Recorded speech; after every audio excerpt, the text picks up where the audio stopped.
در این ویدیو به معرفی یه ابزار جدید و قدرتمند در تریدینگ ویو میپردازیم که با استفاده از محاسبات پیشرفته ای که داره بهتون کمک میکنه سیگنال های واضح تری برای ورود و خروج از معاملات شناسایی کنید. همچنین این اندیکاتور سطوح کلیدی متعددی بر روی چارت نمایش میده که میتونه برای مدیریت بهتر معاملات بهتون کمک کنه. بنابراین پیشنهاد میکنم با بنده تا آخر ویدیو همراه باشید.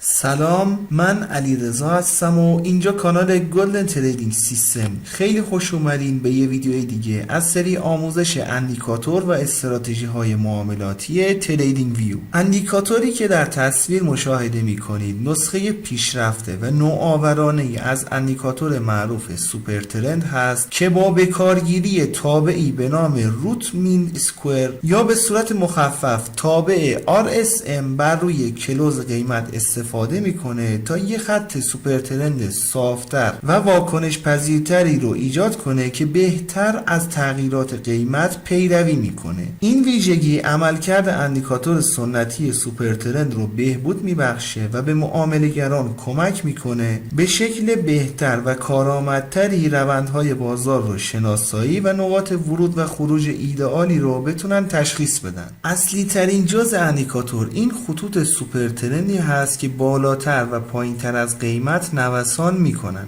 اگه آشنایی جزئی با اندیکاتور سوپر ترند داشته باشین حتما اطلاع دارین که این خطوط به رنگ آبی و پایین قیمت قرار داشته باشن روند صعودی رو نمایش میدن. این خطوط به رنگ قرمز و بالاتر از قیمت قرار داشته باشن نشان دهنده روند نزولی خواهند بود. هنگام تغییر فاز سوپر ترند از صعودی به نزولی یا حالا بالعکس، خطوط سوپر ترند یه جابجایی بصری رو دارن که از این حالت میتونید برای دریافت سیگنال های خرید و فروش استفاده کنید. اگر بخواین از تغییر فاز سوپر ترند به عنوان سیگنال های خرید و فروش استفاده کنید قاعدتاً به درد تمامی افراد نمیخوره، چون این تغییر فازها زمانی انجام میشه که قسمتی از روند رو از دست دادیم. بنابراین اگه شخص کم ریسکی هستین این تغییر فازها میتونه به عنوان یه سیگنال های خرید و فروش مطمئن و در جهت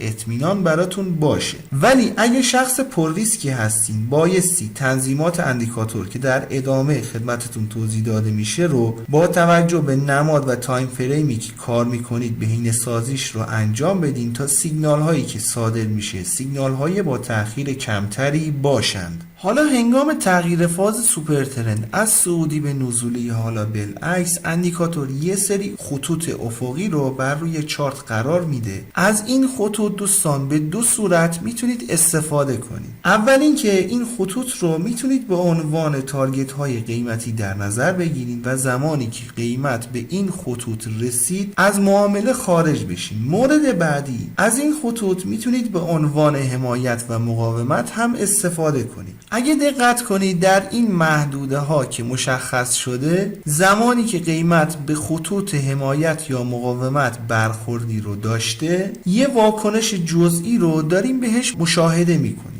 ولی در همین چارت سطوحی رو داریم که قیمت اصلا واکنشی بهش نشون نداده. در کل اگر به دید حمایت و مقاومت میخواین به این خطوط نگاه کنید بایستی توقع اصلاح جزئی و یا توقف در روند رو داشته باشین. حالا اگه سایر فاکتورهای تحلیلی تکنیکی بهتون برگشت قیمت رو اطلاع داد میتونید اقدام به معامله در خلاف جهت روند داشته باشین و یعنی اینکه بگیم قیمت به این سطوح رسید خیلی سریع برمیگرده یه دیدگاه کاملا اشتباه است. اندیکاتور با توجه به قدرت روندی که در جریان هست این خطوط رو در صورت عدم تغییر فاز سوپر ترند تا 7 سری متوالی بر روی چارت قرار میده. بهترین قابلیتی که میتونید ازش انتظار داشته باشین بهتره برای محلهای مناسب خروج از معاملات در نظر گرفته بشه. در نهایت آخرین قابلیت ماهیت اندیکاتور این فلش های X شکلی هست که بر روی چارت مشاهده می کنید. اندیکاتور بر اساس RSI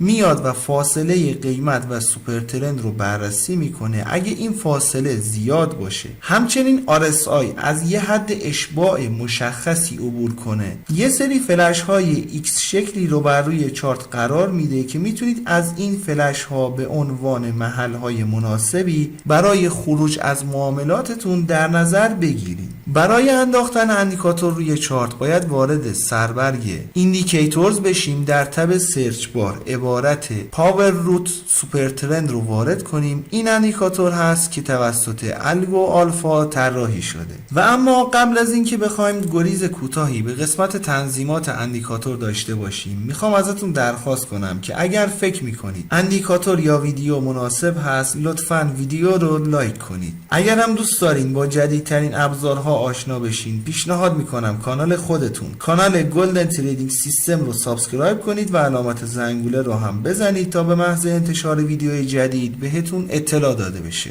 بسیار خوب، در تب اینپوت دو گزینه اول دوستان مربوط به تنظیمات اندیکاتور سوپر ترند هست. گزینه اولی در واقع یه ضریبی هست که در اعداد ATR ضرب میشه و باعث میشه که فاصله بین قیمت و باندها افزایش پیدا کنه. اگه خواستین این فاصله کاهش پیدا کنه، میتونید این پریود رو عدد کمتری قرار بدیم. در گزینه ATR length هم پریود ATR رو تعیین میکنیم. گزینه روت مین اسکوئر length مربوط به پریود تابع RMS هست که مشخص میشه. در نهایت گزینه RSI take profit length پریود RSI رو برای تعیین فلش های خروج از معاملات میتونید تنظیم کنید. اعداد بالاتری قرار داده بشه، قاعدتاً RSI خیلی کمتر وارد اون سطح اشباع مد نظر اندیکاتور میرسه و فلش های کمتری رو اندیکاتور بر روی چارت قرار میده. اعداد کمتری قرار داده بشه، RSI